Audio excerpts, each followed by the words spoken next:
السلام علیکم ورحمۃ اللہ وبرکاتہ۔ بسم اللہ والحمد للہ والصلاة والسلام علی رسول اللہ، اما بعد فاعوذ باللہ من الشیطان الرجیم۔ بسم اللہ الرحمن الرحیم۔ وَلِكُلِّ أُمَّةٍ جَعَلْنَا مَنْسَكًا لِيَذْكُرُوا اسْمَ اللَّهِ عَلَى مَا رَزَقَهُم مِّن بَهِيمَةِ الْأَنْعَامِ فَإِلَٰهُكُمْ إِلَٰهٌ وَاحِدٌ فَلَهُ أَسْلِمُوا وَبَشِّرِ الْمُخْبِتِينَ۔ صدق اللہ مولانا العظیم۔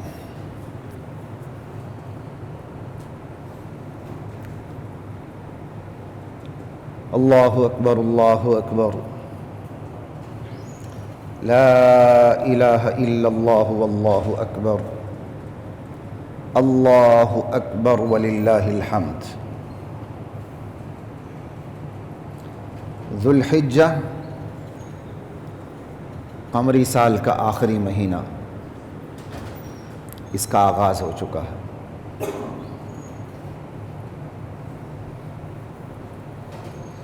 رمضان کے آخری 10 دن افضل ہیں اور ذی الحجہ کے پہلے 10 دن افضل ہیں۔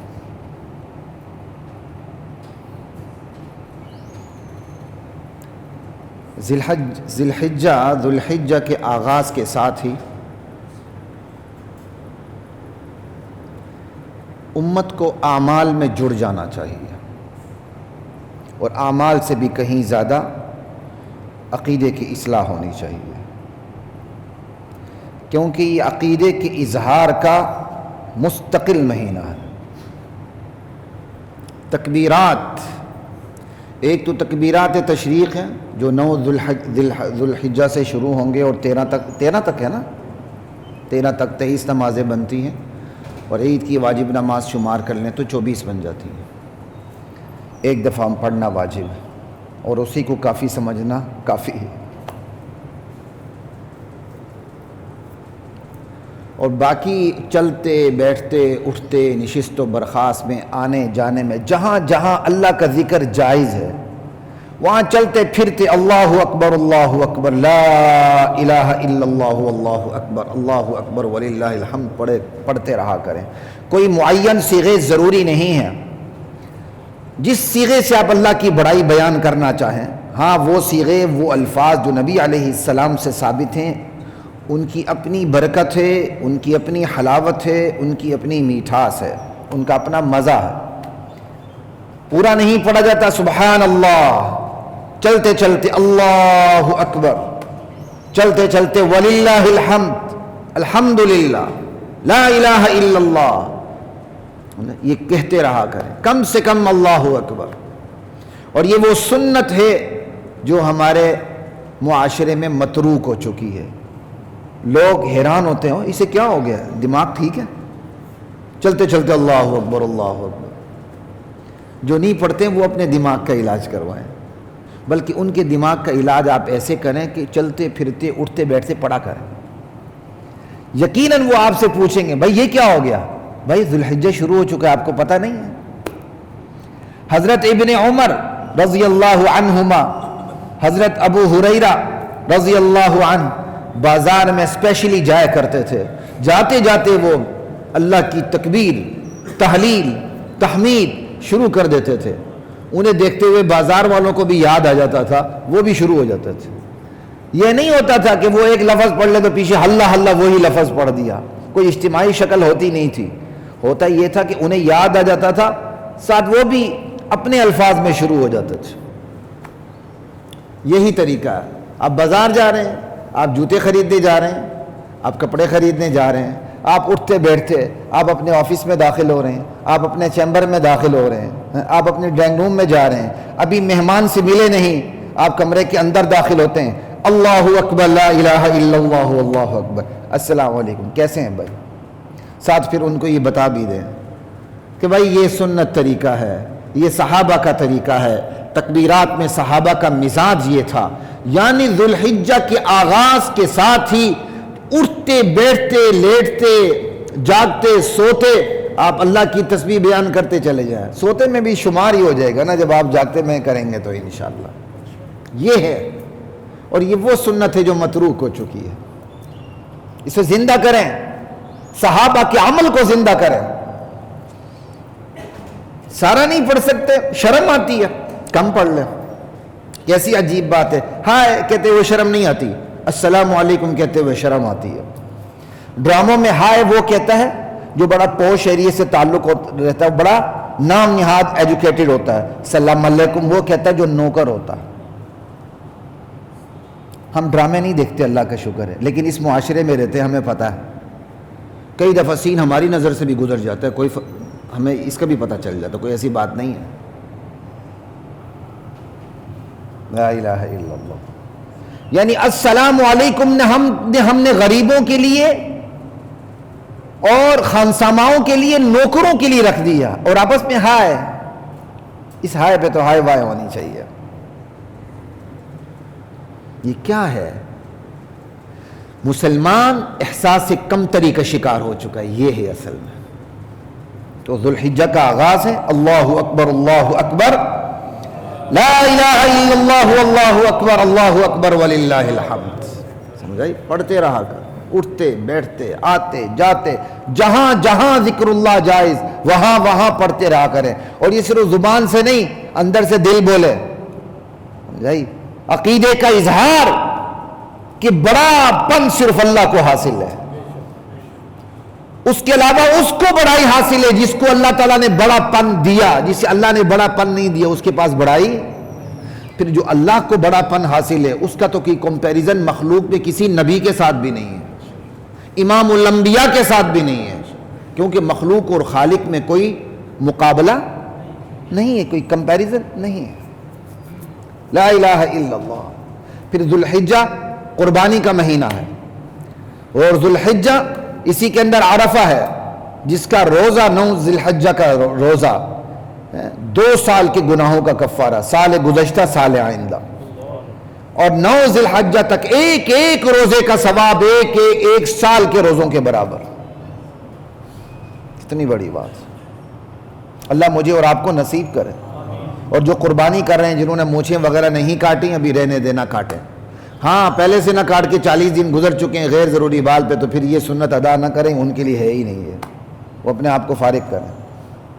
40 دن سے کم ہے، اور 10 دن پورے ہونے سے بھی 40 دن پورے نہیں ہوتے تو پھر ٹھیک ہے۔ یہ ان کے لیے جو قربانی جنہوں نے کر دی، چاہے نفلی قربانی چاہے واجبی قربانی، وہ ناخن بھی نہ کاٹیں، غیر ضروری بال بھی نہ کاٹیں، جب اپنی قربانی ہو پھر کریں۔ لیکن ایک قول یہ بھی ہے جو مجھے بہت زیادہ پسند ہے، چاہے دلیل کی نگاہ میں اس درجے کا ہو نہ ہو، لیکن فتاویٰ میں یہ چیز موجود ہے، جو بیچارہ قربانی نہیں کر سکتا وہ بھی یہ نقل کر لے، جو بیچارہ قربانی نہیں کر سکتا وہ بھی اس کی نقل کر لے، اس کے لیے بھی نقل کرنے کی گنجائش ہے کہ وہ ناخن بال غیر ضروری بال نہ کاٹے، اور جب قربانی کا وقت داخل ہو جائے پھر وہ کاٹ دے۔ یہ انشاءاللہ کاپی کرنا، نقل کرنا، اللہ تعالیٰ اسے اصل تک پہنچا دیں گے، ٹھیک ہے؟ ان چیزوں کا خیال کیجیے گا۔ لا الہ الا اللہ۔ تو قربانی جو میں نے آیت پڑھی، انشاءاللہ اللہ نے زندگی دی تو آئندہ جمعے میں ان آیات پہ ہی بات کروں گا۔ پتہ نہیں آئندہ سرکاری چھٹی تو نہیں آ رہی، 8 جولائی نہیں ہے انشاءاللہ، ہو بھی تو میں ادھر ہی ہوں انشاءاللہ، تو لیکن ہوگی تو پھر ہمارا رش کم ہو جاتا ہے جی۔ اچھا وہاں ہے، ٹھیک، اچھا وہاں عرفہ ہے، کیونکہ 8 ذی الحجہ ہے تو یہاں وہاں 9 ذی الحجہ، یہاں 8، ٹھیک ہے جی۔ اور عرفہ 9 ذی الحجہ کا ہے ہمارے حساب سے، ہم نے ان کے حساب نہیں رکھنا۔ لا الہ الا اللہ۔ تو قربانی کا پس منظر اس امت کے لیے، جو قربانی کا پس منظر ہیں وہ 2 ہیں، ایک عمومی پس منظر ہے، خصوصی پس منظر ہے۔ عمومی پس منظر قرآن بیان کرتا، وَلِكُلِّ أُمَّةٍ جَعَلْنَا مَنْسَكًا لِيَذْكُرُوا اسْمَ اللَّهِ عَلَى مَا رَزَقَهُم مِّن بَهِيمَةِ الْأَنْعَامِ۔ اللہ تعالیٰ نے ہر امت میں قربانی کا عمل رکھ دیا تھا، تفصیلات مختلف ہو سکتی ہیں، جیسے ہر امت میں روزہ تھا، کتب علیکم الصیام کما کتب علی الذین من قبلکم، تفصیلات مختلف ہیں۔ نماز امتوں پہ فرض تھی، تفصیلات مختلف ہیں، کوئی فرق نہیں پڑتا۔ اسی طرح قربانی ہر امت میں ہر امت میں قربانی کا عمل رکھا گیا تھا، اس امت میں بھی قربانی کا عمل رکھا گیا، اور قربانی کا عمل واجب ہے۔ نبی علیہ السلام نے 10 سال مدینے میں گزارے، کوئی سال ایسا نہ تھا جس میں آپ نے قربانی نہ کی ہو۔ یہی عمل امت کے لیے کافی ہے، بلکہ آپ مزید قربانی کر کے اس کا ثواب امت کو پہنچاتے تھے، ثواب پہنچاتے تھے۔ یہ نہیں کہ امت کی طرف سے قربانی کا مطلب نہیں ہر ایک کی طرف سے قربانی ادا ہو گئی، پھر آپ ایک بکرا لیں پوری دنیا کی طرف سے صرف ایک بکروٹا ذبح کر دیں، کوئی ہے عقل میں آنے والی بات؟ خدا کا خوف کریں۔ ثواب آپ کی اپنی نفلی قربانی ہوتی ہے، ثواب آپ جسے مرضی پہنچائیں۔ لا الہ الا اللہ واللہ اکبر۔ تو یہ ہے قربانی کا عمومی پس منظر کہ ہر امت میں قربانی کا عمل تھا، تو اس امت میں بھی اللہ نے قربانی کا عمل رکھ دیا۔ ایک اس کا خصوصی پس منظر ہے، نبی علیہ السلام کی واضح حدیث موجود ہے۔ صحابہ نے پوچھا ما هذه الاضاحی یا رسول اللہ، یا رسول اللہ یہ قربانیوں کا معاملہ کیا ہے، اس کی حقیقت کیا ہے؟ آپ نے فرمایا سنت ابیکم ابراہیم، یہ تمہارے جد امجد ابراہیم علیہ السلام کا طریقہ ہے۔ لا الہ الا اللہ۔ تو اس امت کے قربانی کے جو پس منظر ہیں وہ دو ہیں، ایک عمومی جو تمام امتوں میں، ایک خصوصی ابراہیم علیہ السلام نے قربانی کی، جو جنت سے جانور آیا، جبرائیل امین لے کے آئے، ٹھیک، کس کے بدلے میں؟ بیٹے کے بدلے میں۔ بیٹے کو انہوں نے لٹا دیا تھا جانور کی طرح، چونکہ اللہ کا حکم تھا۔ اللہ نے بیٹے کو بچا لیے، امتحان میں کامیاب کر دیا، بدلے میں جانور دے دیا۔ یہ ہے خصوصی پس منظر اس امت کے لیے، اور پس منظر رکھا اس لیے گیا تاکہ اس امت کا جذبہ بیدار رہے، ہر چیز اللہ پہ قربان کرنے کے لیے جذبہ بیدار رہے۔ انشاءاللہ موقع ملا تو اس پہ میں بات کرتا جاؤں گا، کیونکہ قربانی کے بعد احکام پر بھی میں نے بات کرنی، اس لیے میں تھوڑا تیزی سے چلتا ہوں۔ یہ تو ہو گیا قربانی کا پس منظر۔ اب اس کے بعد آتے ہیں قربانی کی حقیقت کی طرف، قربانی کا مفہوم۔ ایک تو قربانی کا پس منظر ہو گیا، قربانی کا مفہوم۔ اصل میں یہ قربانی کا لفظ اردو میں ٹریول کرتے ہوئے آ کے قربانی بن گیا، کیونکہ ہم ہر لفظ کی قربانی کر دیتے ہیں۔ یہ لفظ قربان ہے، آپ نے دیکھا ہوگا اردو میں استعمال ہوتا ہے عید قربان، یہ اصل لفظ قربان ہے، اور قرآن نے قربان کا لفظ استعمال کیا ہے۔ وَاتْلُ عَلَيْهِمْ نَبَأَ ابْنَيْ آدَمَ بِالْحَقِّ إِذْ قَرَّبَا قُرْبَانًا فَتُقُبِّلَ مِنْ أَحَدِهِمَا وَلَمْ يُتَقَبَّلْ مِنَ الْآخَرِ۔ میرے نبی آپ اپنی امت کو آدم علیہ السلام کے 2 بیٹوں کا واقعہ سنائیں، جب انہوں نے اللہ کی بارگاہ میں اپنی قربانیاں پیش کیں، اذ قربا قربانا، اللہ نے ایک کی قبول کر لی اور دوسری کی قربانی کو اللہ نے ریجیکٹ کر دیا، نیت صحیح نہیں تھی، اللہ نے باندھے درگاہ کر دیا۔ اسی سے اس کے اندر حسد پیدا ہوا، پھر قابیل نے حابیل کو قتل کر ڈالا، ایک لمبا واقعہ۔ یہاں قربان کا لفظ، قربان کسے کہتے ہیں؟ ہر وہ چیز، چاہے وہ جانور ہو، چاہے وہ مال ہو، چاہے وہ کوئی بھی چیز ہو، اللہ کے راستے میں اس نیت سے دینا کہ مجھے اللہ کی قربت حاصل ہو جائے، مجھے اللہ کی نزدیکی حاصل ہو جائے، میں اللہ کا مقرب بندہ بن جاؤں، تو اس چیز کو قربان کہتے ہیں۔ کیونکہ وہ جو قربان لفظ قاف را با سے بنا ہے، قریب سے بنا، جیسے ہم لفظ قریب استعمال کرتے ہیں، یہ بھی عربی کا ہے۔ اس کے جو کیا کہتے ہیں مادہ ہے، جو روٹ ہے، اس کا روٹ قاف را با ہے، اسی سے یہ قربان بنا ہے۔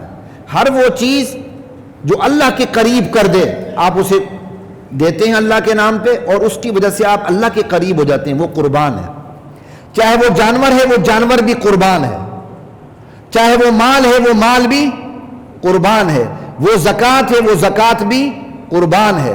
جو بھی چیز دیں، دیگ دیں، مرغا دیں، حلوہ دیں، منڈا دیں، جو مرضی دیں، قربان ہے. لیکن اسپیشلی یہ لفظ آ کے جانور کے لیے ہو گیا عید کے موقع پر ہمارے محاورے میں، سمجھ آئی؟ وگرنہ ہر وہ چیز جسے اس نیت سے وہ اللہ کے راستے میں دی جائے، جو اس نیت سے اللہ کے راستے میں دی جائے کہ مجھے اللہ کا قرب نصیب ہو جائے، وہ قربان ہے. لا الہ الا اللہ، یہ ہے قربانی کا مفہوم. تو ہم یہ جانور کس کے نام پہ ذبح کریں گے؟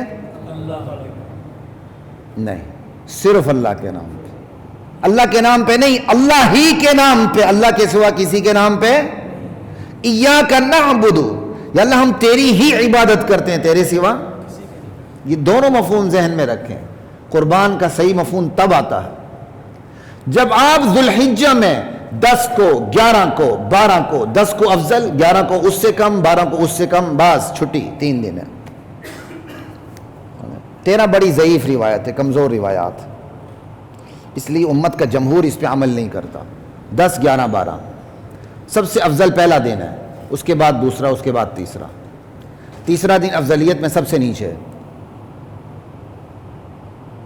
تو میں کیا بات کر رہا تھا؟ جب ہم ذو الحجہ میں قربانی اللہ ہی کے نام پہ کرتے ہیں تو باقی دنوں میں بھی بکرا دیں، چھترا دیں، دیگ دیں، جو مرضی دیں، کس کے نام پہ ہوگی؟ یہی تو اللہ سکھانا چاہتے ہیں. جو دینا میرے نام پہ دو، کیونکہ پروڈکشن اللہ کی ہے، پروڈکٹ اللہ کی ہے. تو جس کی پروڈکٹ ہو لیبل اسی کا لگنا چاہیے، لوگو اسی کا لگنا چاہیے، ٹریڈ مارک اسی کا ہونا چاہیے. ہم سب کس کی پروڈکٹ ہیں؟ اللہ کی پروڈکٹ ہیں. تو اس پروڈکشن پر لیبل، لوگو، ٹریڈ مارک، نام کس کا آنا چاہیے؟ صرف ایک اللہ وحدہ لا شریک لہ کا آنا چاہیے. یا اللہ یہ جانور تیرے نام پہ قربان، 10 ذی الحجہ کو بھی تیرے نام پہ قربان، مینا میں بھی جو جانور ہے وہ بھی تیرے نام پہ قربان. اور سال کے 365 دنوں کے اندر جو جانور، جو دیگ، جو مرغا، جو مرغی بھی دیں، وہ کس کے نام؟ جب اللہ کے نام دینے آئے گا تو پھر رنگوں میں نہیں پڑیں گے کالا بکرا دینا ہے یا کالی مرغی دینی ہے. غریبوں کے اندر تصور کالی مرغی کا آ چکا ہے، اور تھوڑے سے جو اس سے اوپر آ جائیں ان کے اندر کالے بکرے کا تصور آ چکا ہے. نئی گاڑی آتی تو نیچے کالا، وہ کیا کہتے ہیں اس کو، ٹاکی سی باندھتے ہیں نظر نہ لگے، جوتی سی باندھ دیتے ہیں. ڈرائیوروں کو آپ نے نہیں دیکھا؟ ڈرائیور کے اچھے اچھے خاصے لوگ ایسا کام کر رہے ہوتے ہیں. تو بھائی اللہ تعالیٰ نے سب سے مقدس تو آپ کو بنایا ہے، تو تھوڑی سی کالی پٹی ذرا آنکھوں پہ بھی باندھ لیا کریں، آپ کی خوبصورت آنکھوں پہ نظر نہ پڑ جائے، کوئی نظر نہ لگے. وہ کالی پٹی ذرا آنکھوں پہ بھی باندھ لیا کریں، کیونکہ عقل پر تو آپ نے باندھ دی ہے. تو آنکھوں پہ باندھنا تو یہ چھوٹا عجوبہ ہے، عقل پر تو آپ باندھ چکے ہیں. تو آنکھوں پہ باندھنا تو چھوٹا عجوبہ ہے بھائی. عقل پہ پٹی بندھی تو آپ یہ کام کرتے ہیں، ہم یہ کام کرتے ہیں. لا الہ الا اللہ. کالا بکرا تے پتہ نہیں، اور وہ بھی کیسا بکرا ہونا چاہیے قربانی کے موقع پر؟ بو بکرا. انا للہ و انا الیہ راجعون. ہر بکری کے پیچھے پڑنے والے کو آپ قربان کرتے پھرتے ہیں. اس کو بکریوں کے لیے رکھیں بھائی.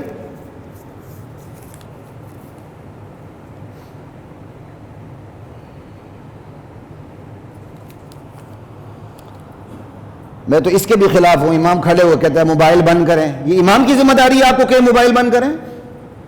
مجھے ان اماموں پہ غصہ آتا ہے جو کھڑے ہو کہتے ہیں موبائل آف کریں. کل امام کہے گا شلوار بھی ذرا اچھی طرح پہن کے کھڑے ہو جائیں. غیر ضروری باتیں اس منبر سے نہیں ہونی چاہیے. لا الہ الا اللہ واللہ اکبر. کبھی کبھار یاد دلا دیں، ایک الگ بات ہے. اللہ کے نبی جو چیز یاد دلایا کرتے تھے وہ ہونی چاہیے. سووا صفوفکم اللہ اکبر او لیخالفن اللہ بین قلوبکم. ارے صفیں سیدھی کر لو، وگرنہ اللہ تمہارے دلوں میں ٹیڑھ ڈال دے گا. نبی علیہ السلام سے سنت صفوں کو سیدھا کرنا ثابت ہے نماز میں. اس کے لیے باقاعدہ آپ عمل فرمایا کرتے تھے. امام نے اپنے اوپر اور ذمہ داریاں ڈال دی، موبائل آف کرو، فلاں کرو، فلاں کرو. وہ کہتا ہے یار میں نے کیا آف کرنی. امام ویسے ہی یاد دلا دیتا ہے. امام یاد دلا دیتا ہے، جیب میں ہاتھ جا رہا ہوتا ہے. لا الہ الا اللہ واللہ اکبر. کس پہ بات ہو رہی تھی؟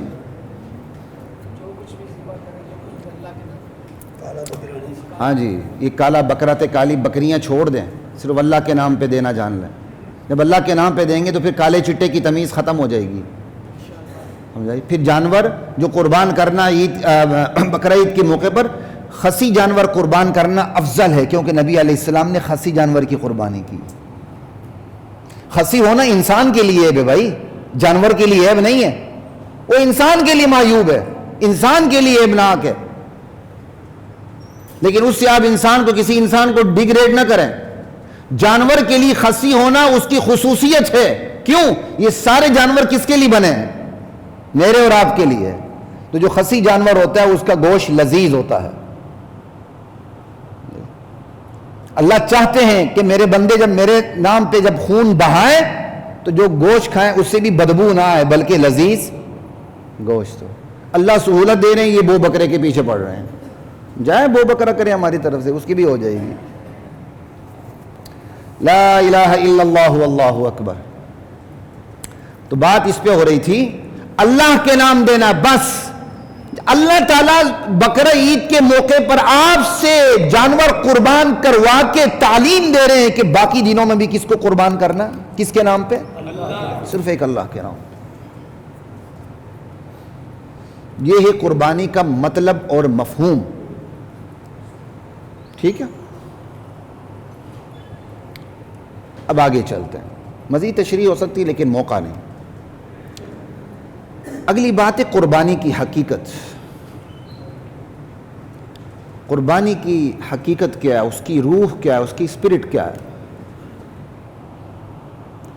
قربانی کی حقیقت جانور ذبح کر کے گوشت کھانا نہیں ہے.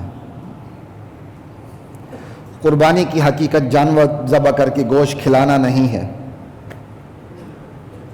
قربانی کی حقیقت قربانی کے گوشت کو صدقہ کرنا نہیں ہے. کاش ہم قربانی کی حقیقت کو سمجھ لیتے تو قربانی کی جگہ واٹر کولر لگاتے نہ پھرتے. سوشل میڈیا کے اوپر یہ اشتہار لگاتے نہیں پھرتے واٹر کولر لگاتے. میں نے اپنے گھر کے باہر تو واٹر کولر لگا دیا. قربانی کی حقیقت کو یہ لوگ پڑھے لکھے جاہل سمجھتے نہیں تو اس لیے باتیں کرتے ہیں. قربانی یہ نہیں کہ ذبح کر کے کھائیں کھلائیں، یہ سکینڈی لیول کی باتیں ہیں لیکن اصل حقیقت یہ نہیں ہے. قربانی کی حقیقت کیا ہے؟ خون بہانا. خون بہانا یہ ہے قربانی کی حقیقت. کوئی سمجھ آ رہی ہے؟ اللہ کے نام پہ خون بہانا یہ ہے قربانی. قربانی کا دن آ گیا، صبح صادق ہو گئی، آپ نے نماز پڑھ لی، اس کے بعد آپ چھری چلاتے ہیں، چاروں رگیں یا 3 رگیں کم سے کم ذبح کاٹ دیتے ہیں، خون بہہ جاتا ہے، جانور حلال ہو جاتا ہے. اب آپ گوشت کا ایک ٹکڑا بھی نہ کھائیں، قربانی ہو گئی، ختم. اب جو پڑا وہ صدقہ ہے، وہ بھی نفلی صدقہ ہے، واجبی صدقہ نہیں ہے. کوئی سمجھ آ رہی ہے؟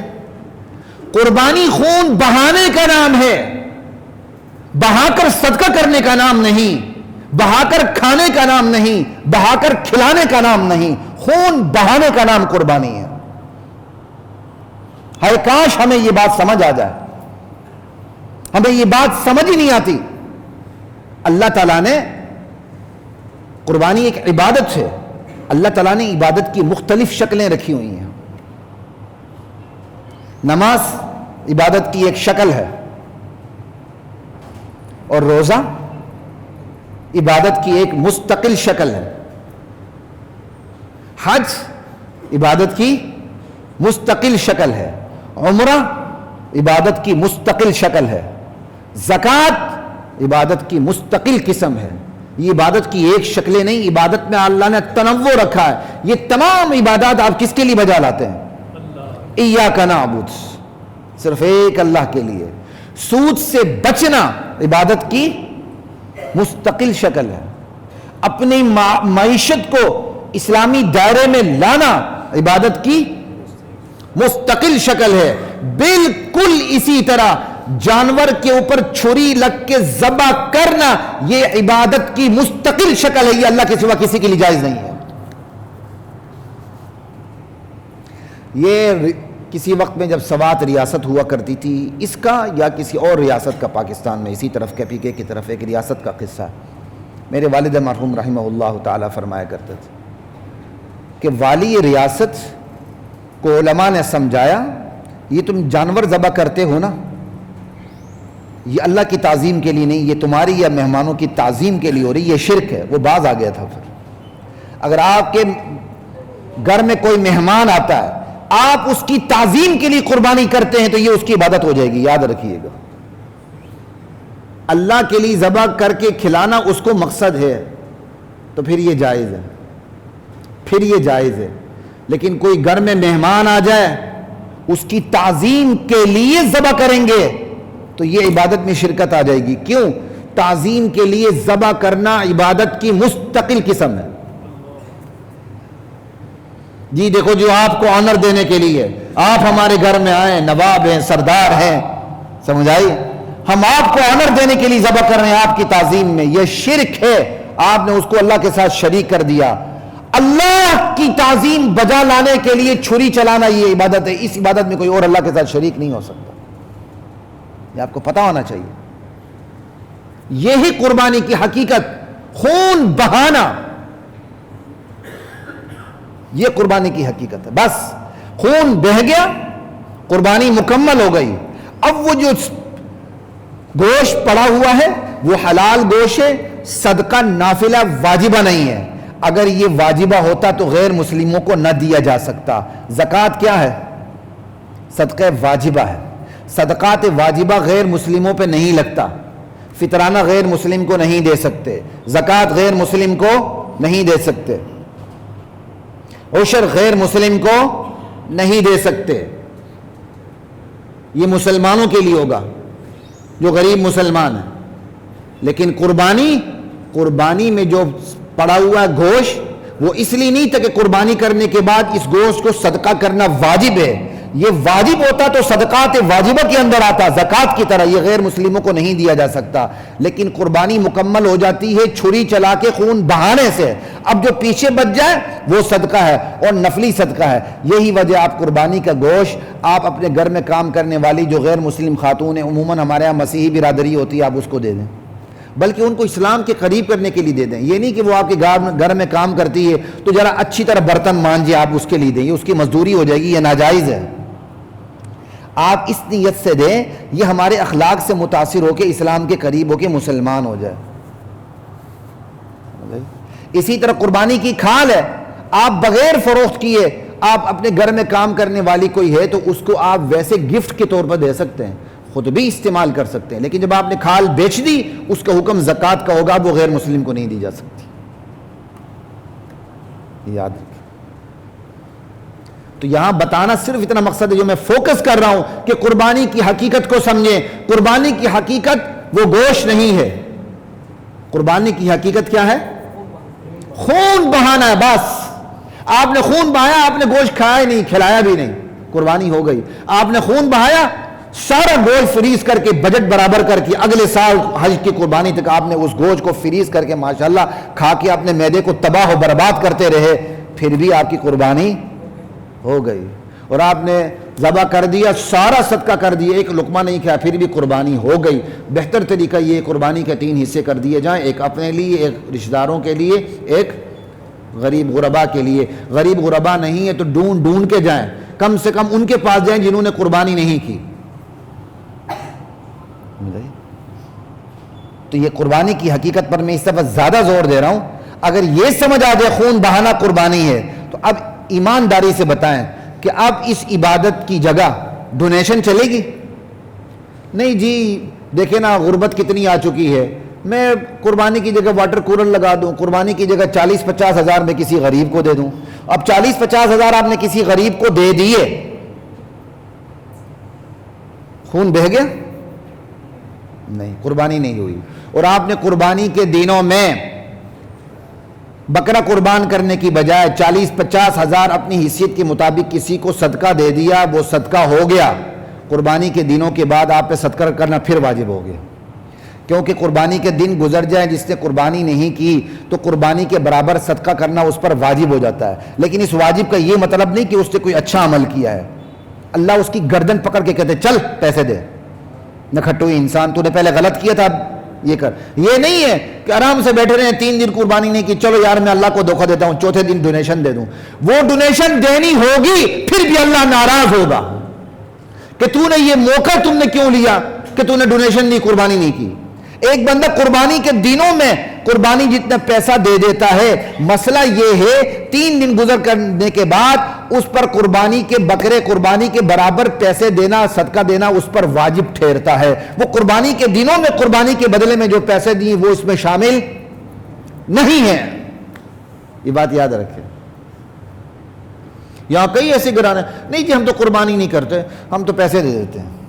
انا للہ و انا الیہ راجعون. ہاں آپ کی واجبی قربانی ہو گئی، اب آپ کی نفلی قربانی ہے. چلیں آپ نفلی قربانی نہیں کرتے، آپ کہتے ہیں یار کرونا کے دن ہیں، معاشی بحران کے دن ہیں، سفید پوش بھی فٹ پاتھ پہ آ چکے ہیں، چلیں میں نفلی قربانی نہیں کرتا، ان کے پیسے میں زلزلہ زدگان کو دے دیتا ہوں. ملک کے حکمرانوں کی وجہ سے جو ہماری عوام سود میں لت پت ہو کے پسی ہوئی ہے، نفلی قربانی کا پیسہ میں ان کو دے دیتا ہوں، تو یہ ضرور کریں. اس کی گنجائش ہے.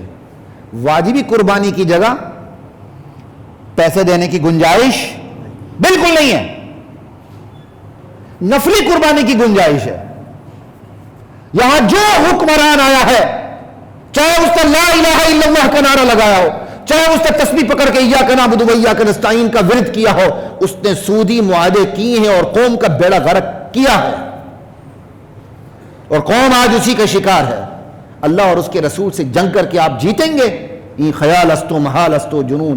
یہ ظالم سامنے اسٹیٹ بینک پڑا ہوا ہے، اس نے بھی سودی کیا کہتے ہیں وفاقی شرعی عدالت کے فیصلے کے خلاف عدالت میں جا چکا ہے. آپ کا نیشنل بینک جا چکا ہے، آپ کا مسلم کمرشل بینک جا چکا ہے، آپ کا الائڈ بینک کون سا؟ یو بی ایل اور A B L, H B L, یہ جتنے جا چکے ہیں خدا کی قسم ان کا بائیکاٹ کریں. یہ بائیکاٹ کرنا آپ کے اوپر نماز کی طرف فرض ہے نہیں. انشاءاللہ اپنا اکاؤنٹس تبدیل کریں اور ان اکاؤنٹس کی طرف چلے جائیں جو ربا فری بینکنگ کی طرف آتے ہیں. خود مفتی نہ بنے. جب کیا کہتے ہیں علماء نے آپ کو اجازت دے دی ہے آپ میزان میں چلے جائیں، بینک اسلامی میں چلے جائیں. میں کوئی میزان بینک یہاں ٹھیکیدار یا نمائندہ یا کمیشن ایجنٹ نہیں بیٹھا ہوا ہوں، آپ کو صرف اس لیے بتا رہا ہوں کہ یہ ان بینکوں کو اسلامی اور کیا علماء نے اجازت دی ہوئی ہے. آپ کون ہوتے ہیں خود مفتی بننے والے؟ آپ فیصلہ نہیں کر سکتے تو آپ کا فتویٰ کیسے آپ کے ہاتھ میں آ سکتا ہے؟ جس طرح فیصلہ آپ کے اختیار میں نہیں، فتویٰ بھی آپ کے اختیار میں نہیں ہے، نہیں یہ آپ کی فیلڈ ہے. اس لیے پیور جو کنونشنل بینکس ہیں اور خصوصاً یہ جو 4 بڑے بینک ہیں جو سعودی عدالت کے فیصلوں کے وفاقی شرعی عدالت کے فیصلوں کے خلاف جا چکے ہیں سپریم کورٹ میں، ان کا بائیکاٹ کریں. اور کتنی بدقسمتی ہے، پہلے جب فیصلہ دیا تھا عدالت نے اس کے خلاف خود نواز شریف حکومت گئی تھی. مجھے ڈر تھا کہ اب یہی ہوگا. اب ان کو پہلے پتا تھا ہمیں ایک چوٹ لگ چکی ہے، اب بینک کے تھرو جا چکے ہیں.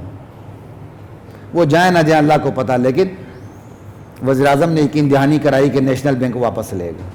تو نیشنل بینک نے گیا کیوں؟ خیر کہنے کی بات یہ ہے یہ سعودی بینک جو اسپیشلی اس فیصلے کے خلاف گئے ہیں اور آپ کو معاشی غلام رکھنا چاہتے ہیں، ان کے اکاؤنٹس کو ختم کریں، دیگر بینکوں میں چلے جائیں، وہاں جا کے اپنے اکاؤنٹس کھولیں، ان کے اکاؤنٹس کو بند کر دیں. اور یہ پیسوں کے غلام ہیں. جب ملک کی اکثریت ان کے اکاؤنٹس کی طرف، ان کے بینکوں کی طرف نہیں جائے گی، یہ آپ کے پاؤں پڑ جائیں گے، یہ توبہ کریں گے، یہ اللہ کے سامنے سجدے میں نہیں گریں گے، آپ کے سامنے سجدے میں گر جائیں گے. بابا معاف کرو ہمیں، کیونکہ انہوں نے پیسوں کو معبود بنایا ہوا. پھر ہر بندہ اپنے معبود کے سامنے گرتا. تو خیر بات ہو رہی تھی ہماری قربانی کے اوپر. قربانی کی حقیقت پہ میں نے آپ کو بات کی. قربانی کس پہ آخری بات ہو رہی تھی؟ کہ نفلی قربانی کو آپ ڈونیٹ کر سکتے ہیں کہ نفلی قربانی نہ کریں، یا نفلی قربانی کر کے جہاں گوشت کی ضرورت ہے وہاں گوشت دے دیں، یا نفلی قربانی نہ کر کے اس کا پیسہ کہیں اور دے دیں. واجبی قربانی کو آپ چھوڑ نہیں سکتے. اور یہ یاد رکھیے قربانی عبادت کی مستقل قسم ہے، عبادت کے اظہار کی مستقل شکل ہے.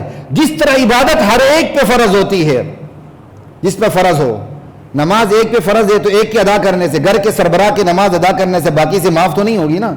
گھر کا سربراہ نماز پڑھے باقی سب کی چھٹی ہو گئی. بالکل اسی طرح قربانی عبادت ہے. گھر کا سربراہ ادا کر دے گا تو صرف ادا نہیں ہوگی، اسی کی ادا ہوگی. جس پر قربانی فرض ہے وہ قربانی واجب ہے، وہ قربانی کرے گا. اور یہ نبی علیہ السلام کی صاف حدیث ہے، من وجد سعہ فلم یضحی فلا یقربن مصلانا. جو گنجائش رکھے پھر بھی قربانی نہ کرے، وہ ہماری عیدگاہ کے قریب بھی نہ پھٹ کے اس کو آنے کی اجازت نہیں ہے. کس منہ سے آپ عیدگاہ میں جائیں گے؟ اب جو حرفیت پسند تھے، ظاہر پسند، انہوں نے اس حدیث کو دیکھ کے کہا نصاب ضروری نہیں ہے، جس کے پاس 4-5 ہزار بھی ہوں، قربانی کے بکرے جتنے، قربانی کے حصے جتنے پیسے ہوں تو اس پر قربانی واجب ہے. نہیں، لیکن فقہا کی اکثریت کہتی ایسی بات نہیں ہے. گنجائش سے مراد یہاں وہی گنجائش ہو جو زکوٰۃ میں جیسے کہتے ہیں گنجائش. تو جس کے پاس نصاب ہے، ضرورت سے زائد 52.5 تولہ چاندی کے برابر پیسہ ہے. اب زکوٰۃ میں کیا ہوتا ہے؟ سونا، چاندی، نقدی، مال تجارت، یہ چیزیں آتی ہیں. لیکن 5ویں چیز بھی آتی ہے قربانی میں، گھر کا زائد ساز و سامان جو استعمال میں نہیں ہوتا. ایون آپ کے برتن جو آپ استعمال میں نہیں رکھتے ہیں، ویسے لوگ مہمانوں کو دکھانے کے لیے آپ نے رکھے ہوتے ہیں، وہ بھی اس کے اندر شامل ہیں. ساز و سامان بھی شامل ہوں گے جو استعمال ہی نہیں ہوتے سال بھر، ان کی قیمت بھی لگائی جائے گی. 52.5 تولہ چاندی تک ہے تو آپ پر قربانی آ گئی. ایک گھر میں رہتے ہیں، دوسرا گھر آپ نے کرایہ پہ دیا ہو، وہی آپ کی ذریعہ آمدنی، قربانی نہیں ہے. لیکن دوسرا گھر ویسے ہی پڑا ہوا ہے، سمجھ آئی، وہ آپ کا ذریعہ آمدنی بھی نہیں ہے، تو نصاب سے تو اوپر چلا گیا، آپ پہ قربانی. جس طرح عبادت ہر ایک کی اپنی ہے تو قربانی بھی عبادت ہے. جس کے پاس، اگر گھر میں 5 افراد ہیں، ہر ایک صاحب نصاب ہے تو 5 قربانیاں ہوں. یہ بات یاد رکھیں. نفلی قربانیوں میں اللہ تعالیٰ نے آپ کو اجازت دی کرے نہ کریں. میت کی طرف سے اللہ تعالیٰ نے آپ کو اجازت دی کرے نہ کریں. ہاں، میت ڈیتھ بیڈ پہ تھا اور اس نے وصیت کی تھی اور اس کے پھر ثلث مال میں 1/3 کے اندر گنجائش نکلتی قربانی کرنے کی، تو پھر وہ آپ پہ قربانی کرنا ضروری ہوتا ہے. وہ ایک الگ بات ہے کیونکہ اس کی وصیت ہے، وہ ایک الگ وصیت کے چیپٹر میں چیز چلی جاتی ہے. یہ تو ہوگی قربانی کی حقیقت. پھر عبادت کی ایک مستقل شکل. اب آپ نے ایک بات یہ دیکھ لیں، عبادت کس طرح ادا ہو رہی ہے؟ جانور کو ذبح کر کے. عبادت کیسے ادا ہو رہی ہے؟ جانور کو ذبح کر کے. عقل میں بات آتی ہے؟ بعض لوگ اعتراض کرتے ہیں آپ جانور کو تکلیف دے رہے ہیں، تو پھر آپ شادی بھی نہ کریں نا، ایک دوسرے کو تکلیف دیتے ہیں، آرام سے بیٹھے رہیں. بات سمجھ گئے ہوں گے، میرے خیال ممبر پہ اتنی بات کافی. شادی نہ کیا کریں، ایک دوسرے کو تکلیف بھی ہوتی ہے، خبردار. کتنے یہاں شوہر بیٹھے ہوئے ہیں جو اپنی بیویوں سے خوش ہیں؟ میں قسم کھا لوں تو گناہگار نہیں ہوں گا، اکثریت ناخوشوں کی ہوگی، یہ بھی میں بتا دوں آپ کو. تو نہ کریں نا شادی، تکلیف ہوتی ہے. شوہر کو الگ تکلیف، عورت کو جو تکلیف ہوتی ہے وہ اس سے جا کے پوچھ لیں. نہ کریں، یہ کوئی بات ہو گئی؟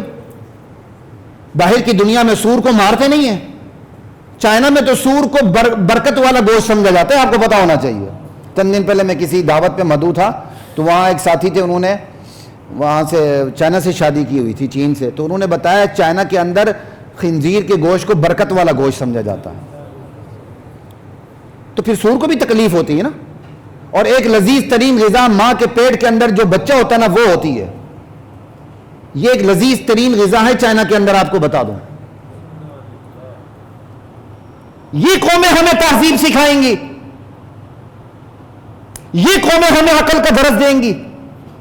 یہ پوری کائنات اللہ نے ہماری لونڈی، ہمارا غلام بنا کے پیدا کی ہے. اللہ کا حکم مرفع آخر ہے. آپ روزانہ چلتے ہیں، آپ کے نیچے چونٹیاں آتی ہیں پاؤں کے نیچے، انہیں تکلیف نہیں ہوتی، ان کی جان بھی جاتی ہے. خبردار گھر سے باہر نہ نکلیں کیونکہ باہر جانوروں کو تکلیف ہوتی ہے. آپ مچھروں کو نہیں مارتے، کھٹملوں کو نہیں مارتے. کھٹمل تو ویسے ہی مارنے کے قابل ہے، بچا ہوا. لا الہ الا اللہ. آپ کھٹملوں کو نہیں مارتے، نہ مارا کرے نا، تکلیف ہوتی ہے. یہ کوئی بات کرنے کی ہے؟ یہاں عبادت ادا ہو رہی ہے چھری چلانے سے. جانور کو تکلیف ہو نہ ہو، آپ کو کیا ہے؟ اگر آپ تکلیف کے پیچھے پڑے ہیں تو پھر چیپٹر کلوز کر دیں اپنی زندگی کا. آپ کے ایک ایک قدم سے دنیا کو تکلیف ہوتی ہے، چیپٹر ہی کلوز کر دیں. بلکہ آپ آگے بڑھنے کی کوشش کرتے دنیا کو تکلیف ہوتی ہے تو آگے بڑھنا چھوڑ دیں. نہ تعلیم میں آگے بڑھیں، نہ تجارت میں آگے بڑھیں، نہ کسی اور مقابلے کے میدان میں آگے بڑھیں، کیونکہ اگلے کو تکلیف ہوتی ہے. وَمِن شَرِّ حَاسِدٍ اِذَا حَسَدَ. یہ تو پھر بڑی لمبی فہرست ہے، لامحدود فہرست ہے. ایسی ستی باتوں میں نہ آیا کریں. جانور پہ چھری چلانے سے عبادت مکمل ہوتی ہے. اس سے پتہ چلا عقل نیچے ہے، وہی کوئی سمجھ آ رہی بات کی؟ عقل نیچے ہے اور وہی عقل کو سرنڈر ہونا پڑتا ہے. آپ کو جانور پہ چھری چلانے پہ تردد ہے، ابراہیم علیہ السلام کو اپنے بیٹے پہ چھری چلانے پہ کوئی تردد نہیں تھا. ارے ہم کس کی امت ہیں؟ ارے ہمارے لیے کس کا اسوہ حسنہ واجب العمل ہے؟ ہم کس پیغمبر کی امت ہیں؟ لا الہ الا اللہ. پیغمبر کے بعد کس نبی کی زندگی ہمارے لیے نمونہ عمل بنائی گئی؟ ابراہیم علیہ السلام کی، جنہوں نے اپنے بیٹے پر چھری رکھ دی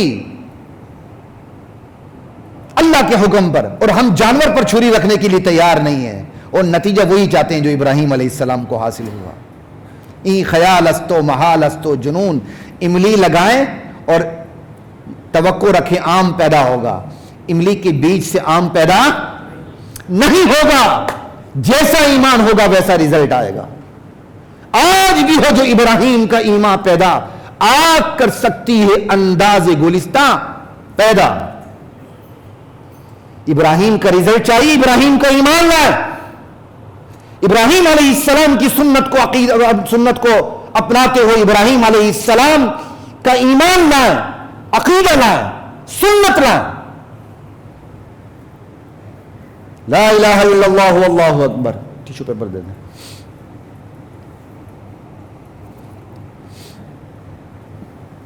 یہ ہے چھری چلانا عبادت.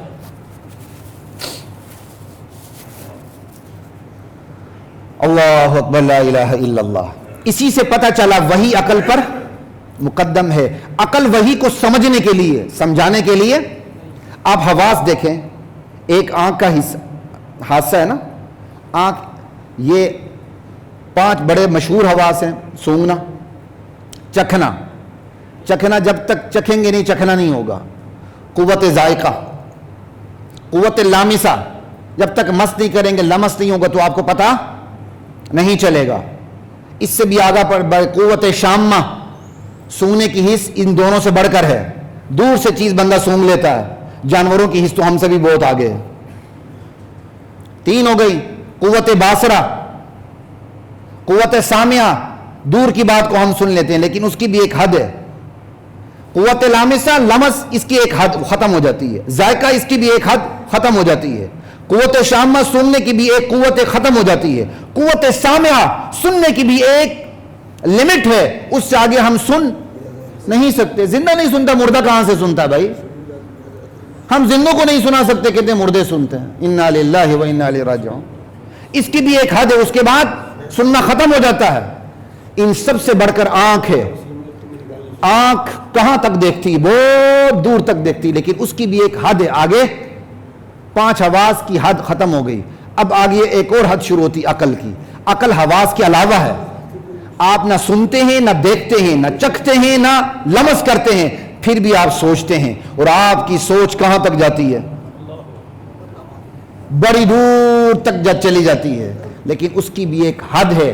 سوچ آگے سوچ نہیں سکتی، فیل ہو جاتی ہے. سوچتی تو پھر غلط سوچنے لگتی ہے. یہ نیری عقل نہ جنت تک پہنچ سکتی ہے، نہ جہنم تک پہنچ سکتی ہے، نہ پل صراط تک پہنچ سکتی ہے، نہ عالم برزخ اور قبر تک پہنچ سکتی ہے کہ وہاں مرنے کے بعد کیا کچھ ہوگا. یہ عقل قیاسات کے گھوڑے دوڑا کے پہنچ نہیں سکتی. اور جہاں عقل کی دوڑ ختم ہوتی ہے وہاں وحی کی ابتدا ہو جاتی ہے. وہی آ کے پھر آپ کو سمجھاتی ہے جنت ہے، جہنم ہے، اللہ ہے، رسول ہے، کتاب ہے.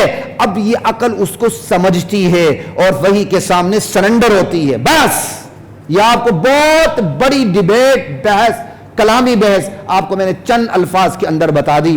ہر حص کی ایک لمٹ ہے، ختم ہوتی تو عقل شروع ہوتی ہے. اور عقل کی ایک حد ہے، جہاں وہ سوچنا ختم کرتی، غلط سوچتی، وہاں سے وحی کی ابتدا ہوتی ہے. وہی پھر عقل کی رہنمائی کرتی ہے، پھر وہی عقل کی رہنمائی میں صحیح سوچ رکھتی ہے، عقل کی رہنمائی، وہی کی رہنمائی حاصل ہوتی ہے، پھر عقل جنت تک بھی پہنچتی ہے، جہنم تک بھی پہنچتی ہے، اللہ کی معرفت بھی اس کو مکمل تفصیلات کے ساتھ اس کو ملتی ہے۔ اور اگر وہی نہ ہو تو زیادہ سے زیادہ اللہ کے وجود کا پتہ چلے گا، اور اتنا پتہ چلے گا کہ اللہ وحدہ لا شریک، ایک ذات ہے جو اپنی ذات میں یکتا وحدہ لا شریک ہے، اس سے زیادہ پتہ نہیں جب تک وحی نہ آئے۔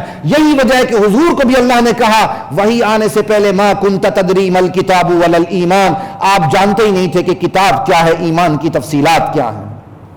یہ اللہ نے اپنے نبی کو کہا ہے، وحی آ گئی، ساری تفصیلات پتہ چل گئیں۔ اس کا مطلب عقل نیچے وحی اوپر، عقل وحی کو سمجھنے کے لیے، وحی کو سمجھانے کے لیے نہیں ہے۔ بس ہم جانور پہ چھری چلاتے ہیں، جانور کو تکلیف نہ ہو یا نہ ہو یہ میٹر ہمارا نہیں ہے، جانور ذبح ہو، معیشت کا فائدہ کیسے ہوتا کیسا نہیں ہوتا یہ ہمارا معاملہ نہیں، ہمارا معاملہ یہ ہمارے اللہ نے ہمیں حکم دیا ہے، جانور پہ چھری چلا کے خون بہاؤ گے تو قربانی ہوگی، وگرنہ نہیں ہوگی۔ یہ ہے وہی عقل پر مقدم۔ ہائے کاش ہمیں سمجھ آ جائے، اور اگر ہمیں قربانی کی حقیقت، اس کی اسپرٹ، اس کی صورت، کیا کہتے ہیں، حقیقت کا پتہ چل جائے تو پھر ہم قربانی کی جگہ واٹر کولر لگاتے نہ پھریں، قربانی کی جگہ ڈونیشن کرتے نہ پھریں۔ قربانی قربانی سے ہوگی، نماز سے ہوتی ہے، روزہ رکھنے سے ہوتا ہے، حج کرنے سے ہوتا ہے۔ حج میں آپ کیا کرتے ہیں؟ دوڑ لگاتے ہیں، ٹن کرواتے ہیں، انسیلے کپڑے پہنتے ہیں، اور کیا کرتے ہیں؟ یہ بھی لاجک میں بات نہیں آتی ہے، لیکن ہم یہ فقیر بن کر کوہ صفا مروہ پہ دوڑ لگاتے ہیں تو کس کے حکم پہ لگاتے ہیں؟ اللہ کے حکم پر۔ یہاں بھی ہم چھری پہنیں گے تو کس کے حکم پر چھری پہنیں گے؟ اللہ کے حکم پر۔ یہی تو ایمان ہے، یہی ایمان ہے، یہی توحید ہے، یہی عقیدہ ہے، یہی نظریہ ہے، اور یہی ایمان مجھے اور آپ کو جنت تک پہنچائے گا۔ یہ ہے، ہائے کاش ہمیں سمجھ آ جائے۔ جب سمجھ نہیں آتی تو پھر قربانی پہ اعتراضات شروع ہو جاتے ہیں۔ قربانی کے بارے میں ساری باتیں رکھ دیں، قربانی کی حقیقت بھی آ گئی، جو حقیقت ہمیں حاصل نہیں ہے۔ ہمیں تو صورت حاصل ہے، ہم نماز پڑھتے ہیں، نماز کی صورت، روزہ رکھتے ہیں، روزے کی صورت۔ یہی وجہ ہے کہ ہماری نماز کی صورت ہمیں کسی چیز سے نہیں بچاتی۔ نماز کی حقیقت آئے گی تو سارا کچھ بچ جائے گا۔ ایمان بھی تو ہماری ایمان کی صورت ہے، اللہ کرے حقیقت نصیب ہو جائے۔ قربانی کی حکمت یہ ہے کہ ہم سب کچھ اللہ پہ قربان کرنے کے لیے راضی ہو جائیں، اور قربانی کی علت یہ ہے اور اس کی افیکٹو کاز یہ ہے، اللہ کا آرڈر ہے جس کے سامنے ہم نے سب نے سرنڈر ہونا ہے۔ نبی تو بیٹا قربان کرنے پر قربان، اور آج کا امتی جانور قربان کرنے کے لیے تیار نہیں، وہ تردد کا شکار ہوتا ہے، پھر رزلٹ اسی کو اسی طرح ملتا ہے۔ قربانی کا مسنون طریقہ یہ ہے، جس کی قربانی ہے، چاہے وہ عورت ہے، عورت کے لیے بھی اپنی قربانی خود ذبح کرنا افضل ہے۔ اب عورت حیران ہو کہ میں ذبح کروں؟ ارے تو ہر روز شوہر کو ذبح کرتی، تو یہ تو چھوٹا سا جانور ہے بھائی، کیا عجیب بات ہے، ہر روز شوہر کو ذبح کرتی، وہاں اس کو شرم نہیں آتی، اور میں جانور ذبح کروں؟ عجیب بات، سمجھائے جا کر اپنی بیویوں کو، تم لوگ ہمیں ہر روز ذبح کرتے ہو تو آج جانور ذبح کرو، کیا فرق پڑتا ہے؟ یہ بات یاد رکھیں، جس کی قربانی ہے، استغفر اللہ، جس کی قربانی ہے اس کو ذبح کرنا افضل ہے۔ عورت کی قربانی ہے تو خود عورت ذبح کرے، وہ کری مجھے ذبح کرنا نہیں آتا، کوئی بات نہیں، اس کا میاں اس کو بتا دے، میاں بیچارے کو بھی ذبح کرنے نہیں آتا، تو جس کسائی کو آپ لائے ہیں، سمجھ آئی، اس سے بتا دیں میں نے چھری کہاں پھیرنی ہے، تو خود چھری پھیر لیں بھائی۔ عورت کا ذبح کرنا اپنی قربانی افضل ہے، صرف جائز نہیں ہے، خود ذبح کریں۔ اور شارٹ کیا ہے؟ بسم اللہ اللہ اکبر، اتنا کافی ہے۔ اور اگر یہ نہ ہو سکے، اگر آپ نے زیادہ پڑھنا ہے تو قرآن کی وہ حدیث میں جو دعائیں پڑھ لیں تو آپ کا عقیدہ زندہ ہو جائے گا۔ انی وجہت وجہی للذی فطر السماوات والارض حنیفا وما انا من المشرکین، یا اللہ میں نے اپنے آپ کو تیری طرف متوجہ کر دیا، پوری دنیا سے ہٹ کے۔ ان صلاتی، میری نماز، ونسکی، میری قربانی، ومحیای، اری میری حیاتیت، ومماتی، میری مماتیت، میری زندگی، میرا مرنا، میرا جینا، للہ رب العالمین لا شریک لہ، صرف ایک اللہ وحدہ لا شریک لہ کے لیے۔ یہ سارا پڑھ لیں، اور اس کے بعد اللہم منکا ولکا، یا اللہ یہ جانور تو نے مجھے عطا کیا تھا، آج تیری راہ پہ اسے قربان کرنے لگا ہوں، بسم اللہ اللہ اکبر، ذبح کر دیا۔ پھر کہہ دیں یا اللہ جس طرح تو نے نبی علیہ السلام کی قربانی قبول کی تھی، ابراہیم علیہ السلام کی قربانی قبول کی تھی، یا اللہ اسی طرح میری طرف سے بھی یہ قربانی قبول کر لے۔ یا آپ میت کی طرف سے کر رہے ہیں، یا اللہ اسی طرح میت کی طرف سے قبول کر لے۔ اور آپ نے جانور کو لٹانا تو کیسے؟ اس کی ٹانگیں، اس کا سر نارتھ ویسٹ کی، نارتھ اور ساؤتھ کی طرف ہو، شمالاً جنوباً ہو۔ اگر اس کا سر جنوب کی طرف ہو، ساؤتھ کی طرف، اور اس کی ٹانگیں شمال یعنی نارتھ کی طرف ہوں، یہ زیادہ بہتر ہوتا ہے۔ دائیں ہاتھ میں آپ کی چھری ہوگی اور اس کی گردن جو ہوگی اس کا رخ قبلے کی طرف ہوگا، اور یہ سر اس کا جنوب کی طرف ہوگا۔ ہاں اس کا سر آپ شمال کی طرف بھی کر سکتے ہیں، لیکن آسان طریقہ سر جنوب کی طرف کرنا، ٹانگیں اس کی شمال کی طرف کرنا، اور ایسا رخ بنے گا قبلے کی طرف، چھری چلائیں۔ سمجھ آئی بات کی؟ یہ طریقہ ہے، اور عورت کے لیے خود اپنی قربانی کرنا زیادہ افضل ہے۔ اور قربانی کس پر؟ ہر مسلمان پہ، آزاد پہ، عاقل پہ، بالغ پہ، مقیم پہ، صاحب نصاب پہ فرض ہے۔ ساری باتیں کر چکا ہوں۔ مسلمان قربانی کرے گا، آزاد، غلاموں کا کنسپٹ ختم ہو گیا۔ جو قیدی ہے وہ اپنی غلامی کرے، یہ نہیں کہ میں جیل میں قیدی ہوں تو غلامی نہیں ہوگی، صاحب نصاب ہے تو وہ وہاں کرے گا، وہ کیونکہ آزاد ہے۔ مسلمان، آزاد، عاقل، پاگل پہ قربانی نہیں ہے، بالغ، نابالغ پہ قربانی نہیں ہے، کیونکہ عبادات ہیں، عبادات معاف ہوتی ہیں نابالغ کو، ٹھیک ہے نا۔ تو اسی طرح صاحب نصاب، جو نصاب پہ بات کر چکا ہوں ڈیٹیل میں، موقع نہیں، بات ختم ہو چکی ہے۔ مقیم، کوئی شرعی مسافر ہے، 77 کلومیٹر کے فاصلے پر وہ جا چکا ہے، سمجھ آئی، وہاں مقیم بھی نہیں ہے، وہ وہاں سفر کرنے کے لیے جا چکا ہے، اس پر بھی قربانی ضروری نہیں، لیکن وہ کر سکتا ہے۔ جو رہ گئی باتیں انشاءاللہ آئندہ جمعے میں ہوں گی۔ وآخر دعوانا الحمدللہ رب العالمین۔